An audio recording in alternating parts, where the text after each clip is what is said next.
What's good? How y'all doing? Hey, how are you? Based on your prior school, I'm sure you had some thoughts about Oregon before coming here. What was this transition like for you? What's it been like now that you've been here? Yeah, I mean, my previous thoughts were like just being a kid. Everybody dreams of coming to Oregon and everything. But I was focused on the school I was at previously. I didn't have no thoughts about coming here. But when I got in the portal, obviously I got in contact with the coaches, and they just talked about what they could do for me here, and what they have building here, and it was something that attracted me, and we just went from there. Jabbar, you enter a cornerback room that's got some veteran guys coming back, and then new guys like yourself and Cam Alexander. How would you describe the Oregon cornerback room, like that identity, and how are you trying to add to it? Yeah, I mean, right now we're just competing. Everybody's just competing out there. But it's not like a competing where we're trying to go at each other next. We're competing where we're motivating, encouraging, just sticking together. But we're creating a bond right now. We have some new faces in there, including me, Cam. But they took us in with open arms, and like I said, we're competing. We're just getting better each and every day. What do you remember about Autzen Stadium from your previous times, and how much are you looking forward to Saturday? I've honestly never played here. My first time stepping foot in there was like about 2 weeks ago in the first scrimmage. So, I'm looking forward to it. Everybody, I ask every different person every single day, how loud does it get? And they said it gets rowdy in here, so I'm looking forward to it. For people in Oregon who don't know you, beyond football, what are your interests? What are you passionate about? Yeah, I mean, honestly, this is like a perfect city for me. The people in Eugene. I'm a laid-back kid. I don't really do too much. I binge watch some shows. I'm gonna watch some film. What are you watching right now? I'm watching Narcos. I just finished The Godfather. So yeah, Griselda, stuff like that. I'm just little mafia things like that. So I'm trying to get into that. But it's a good city. It's never traffic.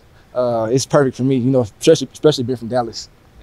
What's been some big observations about how have you noticed the way Dan Lanning operates as far as practice? Yeah.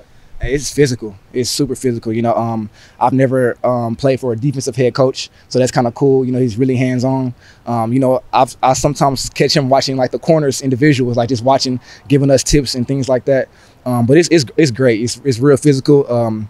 He's gonna hit it on the head. He's real practical with the stuff he says, but he knows what he's talking about. Like I say, he's a defensive head coach, and that's something that I kind of needed. I've always played with offensive head coaches, and just see him so hands-on with the defense, and him and Coach Tosh and Coach Hamp and those guys, it's pretty cool. Transferring from Oklahoma State to Washington and then Washington here, what did you learn from that first transfer that kind of made this second transfer a little bit easier? Oh yeah, definitely. I mean, you can't please everybody. You're gonna look at the people are gonna talk about you, people are gonna do this, do that, but at the end of the day, it's about what's best for you.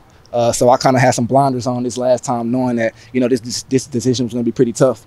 Obviously I had a pretty good year last year, so knowing that I was going to be a big name in the portal, I kind of knew that the heat was going to be on me a little bit more. So just kind of having those blinders on, knowing that I gotta just do what's best for me. What's that experience been like? Obviously, the rivalry between Washington and Oregon. I'm sure fans weren't very happy with you. If you just turn your phone off, what did you do to kind of? I'm I have a good foundation at home. I kind of. Just when you grow up with 5, 6, 7 brothers, and you fighting them and stuff all the time, and the media can't get to me. No matter what they say, no matter what they do, they can't get to me nor my family. Like I said, it's the decision I made for myself, and I'm happy with it, and I'm happy with where I'm at right now. Why was this the right opportunity for you, Jabbar? Because they already had Cam lined up. You were mid-January when you committed here, and they were looking for a CB1, and they already brought a guy in and had guys coming back. Mm-hmm. Why was teaming up with and having 2 really productive corners on the same team? Why was this the right opportunity for you? Oh, it's just going to make me better. It's going to push me to be better. It's going to push all of us to be better. As we all know, depth is really important. So like I said, we're competing right now, but it's a good competition, honestly. Those guys, we critique each other. Nobody's bigger than the next person, so it's pretty cool. How much do you think the big game experience you were able to gain last year is going to help you going into this season? Yeah, I mean, most definitely. Nothing's really going to shock me. Nothing's too big for me.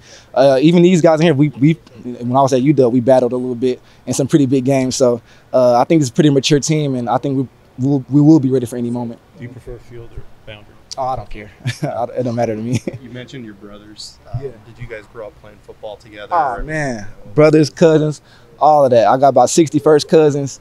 So yeah, man, our competition when we was little was something crazy. Y'all wouldn't even understand. So did you go through like the youth football circuit? Oh yeah, pee-wee ball, all that. Everybody grew up playing for the same team. Shoot, my family probably took up the whole team.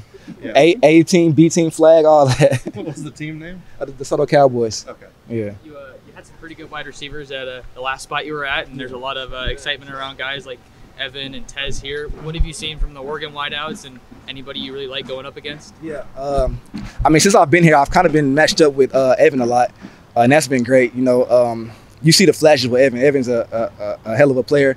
Obviously, Tej, Trayshawn, those guys, they all give you a little something different. You want a little scat back quick, fast. You want to go to 15. You want somebody who can go to the outside and jump over you and go vertical and run the whole route tree. You can get you Evan, but Trayshawn's a big body.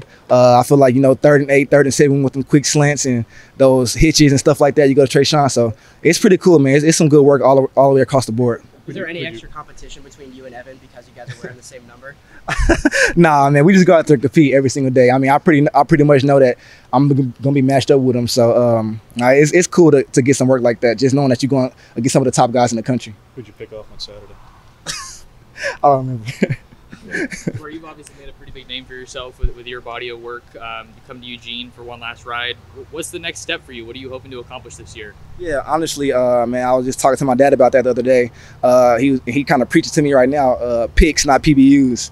I've kind of, you know, I had a whole bunch of PBUs last year, but to me, that's just saying, like, you know, I dropped some picks. So just trying to capitalize on that, and obviously, just returning as one of the top guys in the country. I want to kind of solidify that by the end of this year. Couple games on the schedule, maybe a little extra motivation, Michigan, Washington. Right. I mean, do you have those circled in your mind? I'm just taking it day by day. I'm just focused on Jabbar right now, focus on, you know, the corner room, and focus on how, you know, how this team going to be. You talked to Kyrie or Gonzo at all about coming here? Yeah, actually, I talked to Verone, Gonzo, and, you know, my pops chopped it up with Kyrie's pops, so it was pretty cool for that. Just knowing that, you know, Gonzo, by talking to him, I kind of see that we kind of have the similar, you know, he's kind of laid back, quiet guy, and he loved Eugene. So just knowing that, you know, and he's from the Texas area as well, the Dallas area. So just knowing that he came up here and liked it, I knew that I'll come up here and kind of had the same thing. Did you know of him or play with him at all in high school? No, I knew of him in high school, yes. I did know of him in high school, but I never played against him or played with him. Kyrie would say he was CB1 in the league last year, and you would have been the other guy. So when you have the question of, like, who was the best, and you have a chance to play again, and now in the Big Ten, how much do you want to leave? Like, no doubt that you are CB1 I in mean, the Big Ten. yeah, I mean, just being a competitor, you want to be CB1 in the nation. That's how I feel. I feel like I'm that caliber of a player. I just got to go display it. But right now, I'm just trying to get better each and every day. Like I said, I'm going against Eastu, Tez, and Trayshawn and those guys. Shoot, and that's not going to do nothing but make me better. So, like I said, I'm looking forward to get better each and every day. Anybody who watches you play, Jabbar, sees the passion that you bring to the table, the intensity, the swagger. What's your favorite thing about being a corner and getting to play that spot?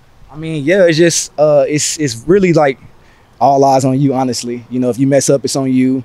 Shoot, sometimes y'all blame it on us if we in cover too. And we got the flats and something go over our head, y'all blame it on us. So just knowing that it's all eyes on you. The recognition will go to you if you do something good, but also, you know, you got to be on your toes if, you know, if something go bad. So just the recognition, I would say, that comes with being on the island. What are you most excited about for the spring game? Just being in Austin Stadium, honestly. I've been practicing with these guys since, like practice 3, 4, so I'm kind of used to it by now. But I would honestly just say seeing a packed out Austin Stadium, I haven't seen it. I'm looking forward to it. And like I said, just as a kid, man, you kind of, everybody, you know, want to come to Oregon. I remember making my Road to Glory players on NCAA, making them come to Oregon, all the different uniforms and stuff like that. So just being in this moment is kind of surreal. So I'm looking forward to being in Austin Stadium, I'd say.